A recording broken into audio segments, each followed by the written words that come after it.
I can remember it clear as day now. Summer morning, year 2000, popping in Final Fantasy VIII, loading up that game, and getting lost in the world, spending hours, if not days, in the summertime, grinding, just playing the game, figuring it out, learning things. These are qualities that I feel like are missing nowadays in video games, specifically RPGs. For right now, let's just stick with the RPGs. I really miss how the games used to have open world environments, and even though the story was linear, it still made you feel like you can just stop and do different side quests, and you can become OP in certain games before a certain point. And now I just feel like at the stage that we are with video games, especially RPGs, it's like I just don't get that same feeling no more. I really don't. It's like I've played some good modern RPGs, but I always find myself going back to the classics. I just finished the remaster of Final Fantasy Tactics. Enjoyed it.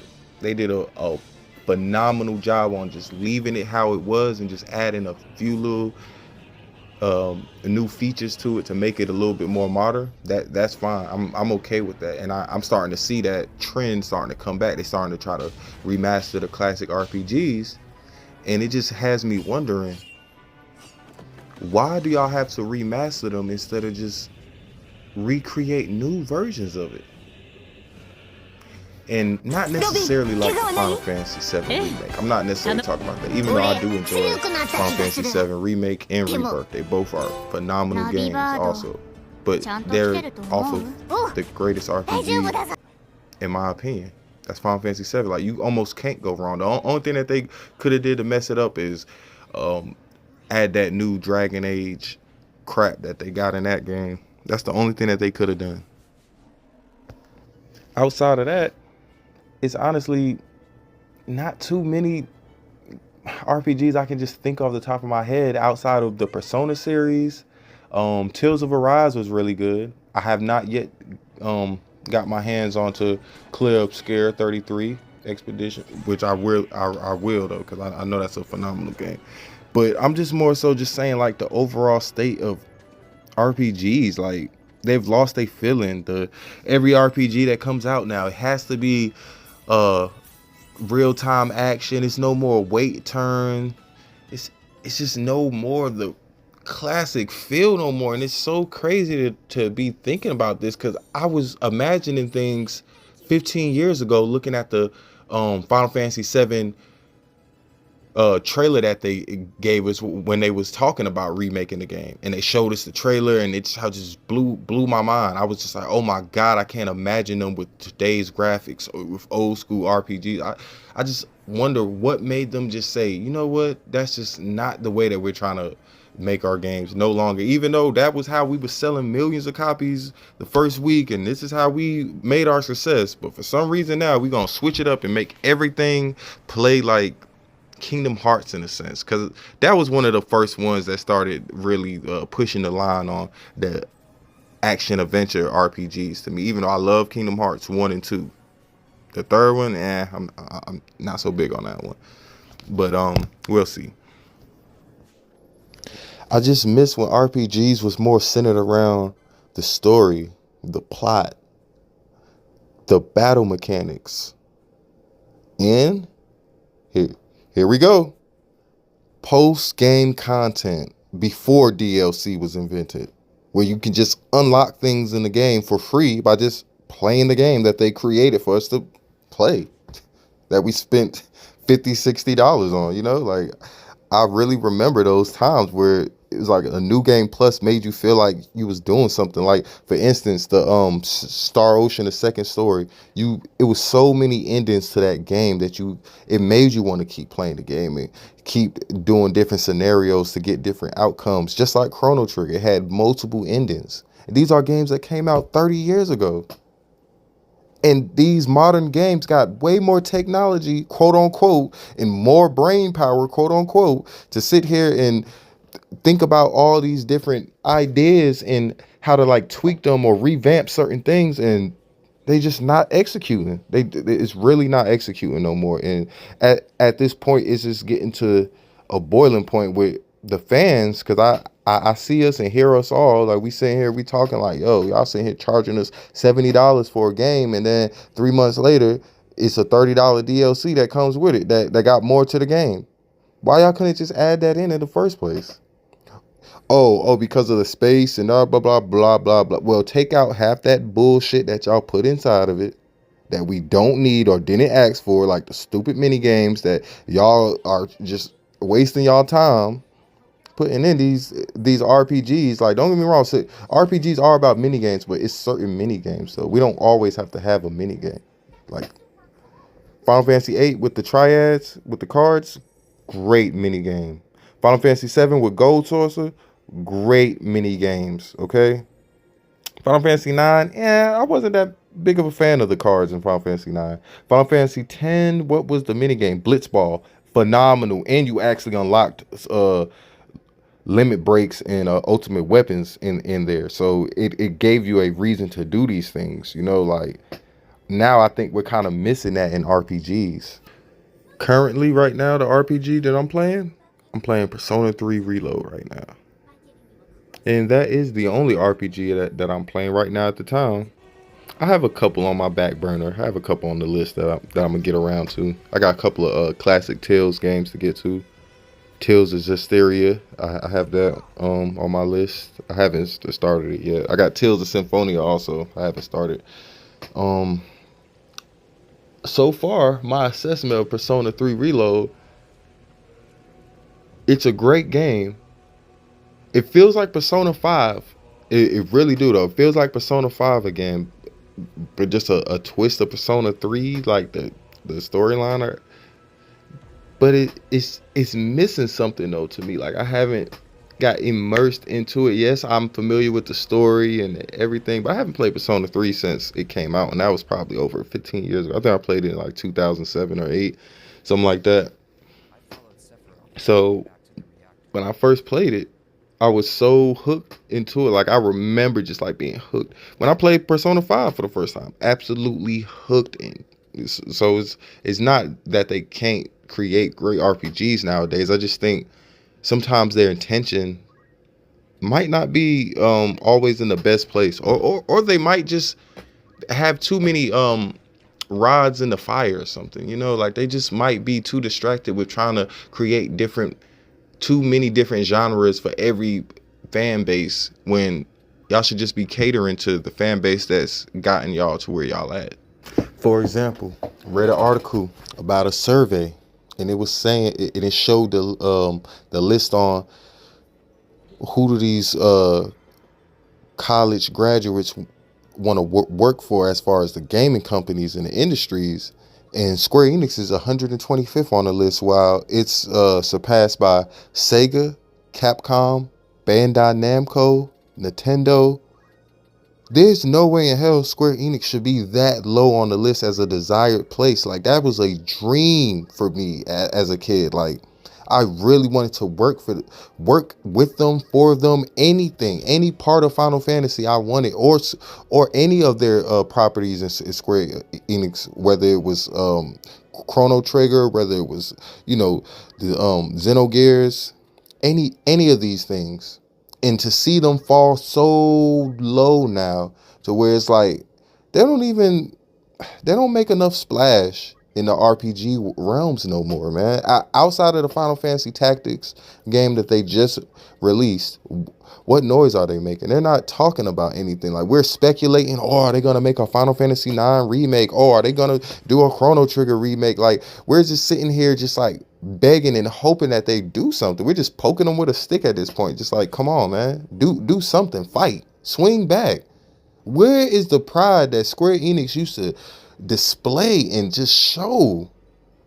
I don't understand this. Is it a lack of inspiration? Are y'all just like tired? Or is it just at this point, y'all just feel like we just gonna buy anything that y'all put out because of the brand, and y'all don't no longer care because it's still gonna move. The product's gonna move, right? Just like how McDonald's is at this point. Like we know how bad it is. All the conspiracies, everything's being said about it. But guess what? Them lines are still there, right? They still making money. Prices going up, and they still selling. So I just guess Is it that? Is it a lack of insider development? I don't know. I just really hope and pray that one day these RPG companies would return to their glory form. Like, please. Now, as much complaining that it sounds like I'm doing, I can give them praise too at the same time, because it's been a long relationship. Okay, I'm 34. I've been playing Square Enix games since I was what, like 8, 9 years old. Honestly, I mean, I watched my brother play Final Fantasy VII from release day when it first came out. I remember when it came out in the like the trailer was like it was shown in a movie theater, and he was like, "Yo, I really want this game so bad." And my aunt, she just bought it for him, and he just popped it in, no memory card. He was for the first week, no, the first month, he was just playing it. He just kept playing all the way into the end of Midgar, and he'll just reset it just every day, every single day. Just come home from school and just redo it. So I've seen it so many times. I breathed and lived that game so many different times, from watching, from playing. I done got to experience my younger cousins and siblings play the game for their first time, experience it, and just like I've seen it. I've seen it all, and it's just heartbreaking to watch the company that I feel like raised me and gave me inspiration just like drastically decline. It's not even a slow decline, it's a rapid decline, okay? Final Fantasy 16 was cool though. I appreciated 16 because it was different. Very different. Okay, Final Fantasy 15, the idea was off the chain to me at first. The combat was really cool. The combat was very cool, but I did not care for the story, man. I did not care how they laid the game out. It's like past chapter 6, that's it. It's like the game is just like on fast forward mode from that point on, straight linear. You don't do nothing. It's just like they don't really give you a heads up on what's gonna really happen. Very dark story too. I don't want to spoil it just in case people that's listening ain't played the game yet, but it's very, very dark story. I wasn't the biggest fan of it. Very in lack of better words, very fucked up ending to me. Very fucked up. It did make me think though, so I give them credit on that. It made me think. It made me want to dive more into the story of the characters so I can try to understand their world a little bit better. I would say that. But as far as like replay value, I haven't touched it since I beat it. Haven't touched it. I didn't even want to fight the ultimate boss. That's a thing for me in Final Fantasies. Okay, fighting the ultimate boss in the game is something that you work yourself up to doing. And I didn't even feel like doing it in 15. Did not care to do it. Is that a sign of me just losing my gaming edge, or is that just a lack of like interesting features in the game that really made me want to go back and buff my characters up some more and do everything? Like, I wasn't the biggest fan of the combat system. The fighting was cool, how it looked, and the warp strikes and different weapons that you can switch. All of that was great, but it just did not give me Final Fantasy, Like, they could have made that a spinoff on its own. It could have just been its own. They didn't even have to give it a number. It could have been Final Fantasy Adventures or something, anything but Final Fantasy 15, okay? So let me get that one out the way. Final Fantasy 16, loved the story. To me, that was the best story that they told since Final Fantasy 13 1. That was the best story since then. And if we being real, well, I'll probably do another video on that. I'm going to rank my Final Fantasy stories in order. I'm definitely going to do that. So that's a video for the next time. I was about to go off on a tangent right there. Almost got me. But back to the topic. Final Fantasy 16 story was great. Gameplay was great. It was unique because they just made you play as one character for this time. It wasn't no switching out characters. And this is the first Final Fantasy that I can think of off the top of my head that you watch your character actually grow. Like, you play through them growing up, like in 7, of course, there was flashbacks with Cloud's life and whatnot. In Final Fantasy 8, it was flashbacks. It was a little bit about time travel, but you didn't really do that like while you was playing the game. It was more so with like the scenes and whatnot.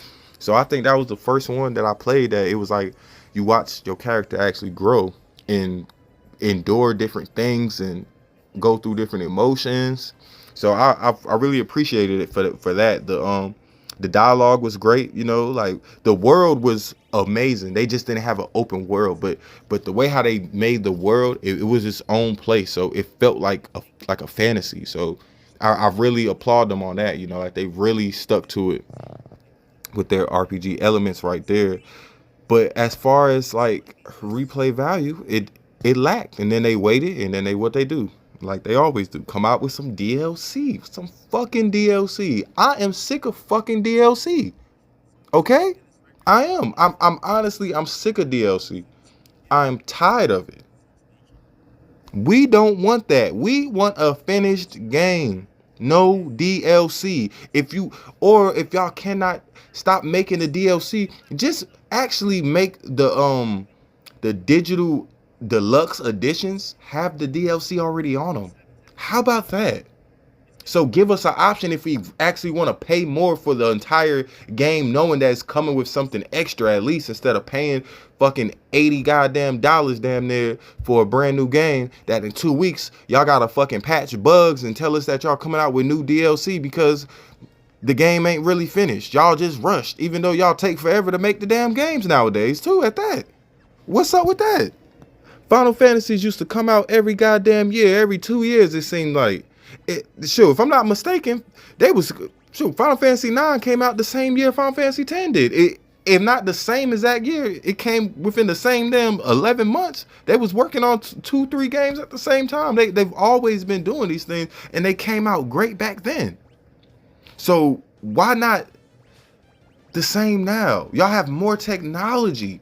And that's the thing. I think we have relied too much on technology as a society of people to where it has decreased other aspects in our life, in our creativity, to where now we got teams of 150 people on a game, and a game being worked on for 15 plus years, and it comes out and it bombs like Concord. Fucking just trash. Just absolute trash that nobody fucking asked for. Nobody wanted, but y'all think that we want it, so y'all invest all the time and money into this shit, and then we get bullshit. We don't want that no more, okay? This is Superbot Jutsu speaking for all of my RPG diehard fans here that support all the great RPG companies and what they used to do and what they could possibly continue to do in the future. If anybody agrees with this, like, comment, subscribe. If you don't agree, if you don't like it, hey, you have every right to tell me why you think I'm tripping and why RPGs are better than what they used to be. I'll catch y'all for the next video. I'm out, YouTube. You know Peace. me too well. Well, see you around, guys.